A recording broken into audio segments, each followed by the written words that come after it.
మీరు గత 9 నెలలు టైం పాస్ చేసుకుంటూ కాలం నెట్టుకొస్తున్న విషయాన్ని కూడా ప్రజలు గమనిస్తూ ఉన్నారు. చేతనైతే మీరు ఇచ్చిన వాగ్దానాలు అమలు చేయండి. 420 అడ్డగోలు హామీలు ఏదైతే ఇచ్చినారో అమలు చేయండి. చేతనైతే మేము ఇచ్చినట్టు కరెంటు సరిగ్గా అందించండి. చేతనైతే మేము చేసినట్టు వ్యవసాయ విస్తరణలో భాగంగా, వ్యవసాయ స్థిరీకరణలో భాగంగా రైతు బంధు ఇవ్వండి. కేసీఆర్ 10,000 ఇస్తున్నాడు, నేను 15,000 ఇస్తా అని డైలాగులు కొట్టడం కాదు, చేసి చూపెట్టండి. ఇంకా 14 రోజులు మిగిలింది. ఈ వానాకాలంలో 14 రోజులు మాత్రమే మిగిలింది ఈ పంటకి. మరి ఇప్పటికైనా చేతనైతే దమ్ముంటే రైతు భరోసా అయ్యి ఇచ్చిన మాట నిలుపుకో. 15,000 రూపాయల చొప్పున ప్రతి ఎకరానికి ఇస్తా అని చెప్పినావు, ఇచ్చి చూపెట్టు.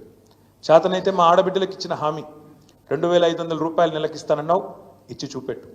చేతనైతే మా పెద్ద మనుషులకు హామీ ఇచ్చినావు, 2,000 పెన్షన్ కాదు 4,000 ఇస్తా. కేసీఆర్ అవ్వకో తాతకో ఇస్తున్నాడు, నేను ఇద్దరికి ఇస్తా. ప్రభుత్వ ఉద్యోగుల తల్లిదండ్రులకు కూడా ఇస్తా పెన్షన్ అని చెప్పినావు కదా, చేతనైతే చేసి చూపెట్టు. మా తమ్ముళ్ళు మా చెల్లెలు ఎదురు చూస్తూ ఉన్నారు. 2 లక్షల ఉద్యోగాలు మొదటి సంవత్సరంలో ఇస్తానని చెప్పిన అశోక్ నగర్కి పోయి అక్కడ డైలాగులు కొడుతూ పోజులు కొడుతూ రాహుల్ గాంధీ రేవంత్ రెడ్డి ఇద్దరు చెప్పిన మాట ఎప్పుడు మరి 9 నెలలు అయింది, 10వ నెలలో పడ్డది. సంవత్సరం లోపల 2 లక్షల ఉద్యోగాలు అన్నారు, ఇప్పటి వరకు ఒక్క ఉద్యోగం ఇవ్వలేదు అని ఎదురు చూస్తున్న మా తమ్ముళ్లకు మా చెల్లెళ్లకు చేతనైతే నోటిఫికేషన్లు ఇచ్చి పరిపాలనలో నీ సత్తా అయిందో చూపెట్టు. హైదరాబాద్ అతలాకుతలం అవుతున్నది. ఒకవైపు పత్రికలు రాస్తా ఉన్నాయి. ఆంధ్రజ్యోతి పత్రిక రాసింది మొన్న 28 రోజుల్లో 30 మర్డర్లు అని. ఈనాడు పత్రిక రాసింది ఈ నగరానికి ఏమైంది అని.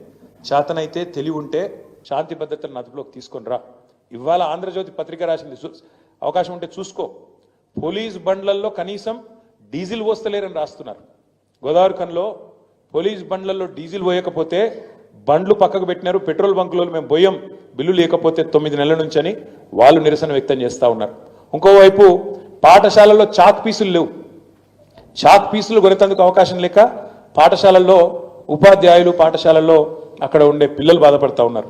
మరొక వైపు గ్రామాలలో సర్పంచులు బాధపడతా ఉన్నారు. మాజీ సర్పంచులు మాకు రావాల్సిన బిల్లులు సంవత్సర కాలంగా పెండింగ్లో ఉన్నాయి, వెంటనే ఇవ్వండి కొత్త సర్పంచులు వచ్చే లోపల అని వాళ్ళు బాధపడతా ఉన్నారు.